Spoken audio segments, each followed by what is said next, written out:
യോന 3-ാം അധ്യായം 1 മുതലുള്ള വാക്യങ്ങൾ.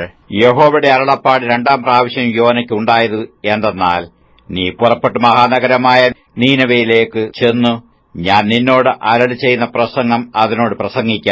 അങ്ങനെ യോന പുറപ്പെട്ടു യഹോവയുടെ കൽപ്പന പ്രകാരം നീനവയിലേക്ക് ചെന്നു. എന്നാൽ നീനവെ 3 ദിവസത്തെ വഴിയുള്ള അതിമഹത്തായ ഒരു നഗരമായിരുന്നു.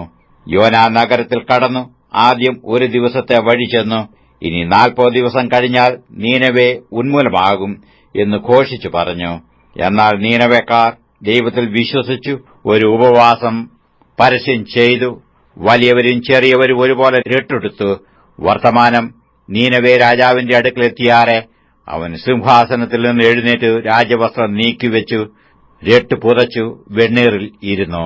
അവൻ നീനവയിൽ എങ്ങും ഘോഷിപ്പിച്ചു പരസ്യമാക്കിയത് എന്തെന്നാൽ, രാജാവിന്റെയും അവന്റെ മഹത്തുക്കളുടെയും ആജ്ഞയാവിത്, മനുഷ്യനോ മൃഗമോ കന്നുകാലിയോ ആടോ ഒന്നും ഒരു വസ്തുവും ആസ്വദിക്കരുത്, മേയ്ക്കുകയും വെള്ളം കുടിക്കുകയും അരുത്. മനുഷ്യനും മൃഗവും രട്ട് പുതച്ച് ഉച്ചത്തിൽ ദൈവത്തോട് വിളിച്ച് അപേക്ഷിക്കണം. ഓരോരുത്തൻ താന്താന്റെ ദുർമാർഗവും താന്താന്റെ കൈക്കലുള്ള സാഹസവും വിട്ടു മനം തിരിയുകയും വേണം. ദൈവം വീണ്ടും അനുതപിച്ചു നാം നശിച്ചു പോകാതിരിക്കേണ്ടതിന് അവന്റെ ഉഗ്രകോപം വിട്ടുമാറുമായിരിക്കും ആർക്കറിയാം.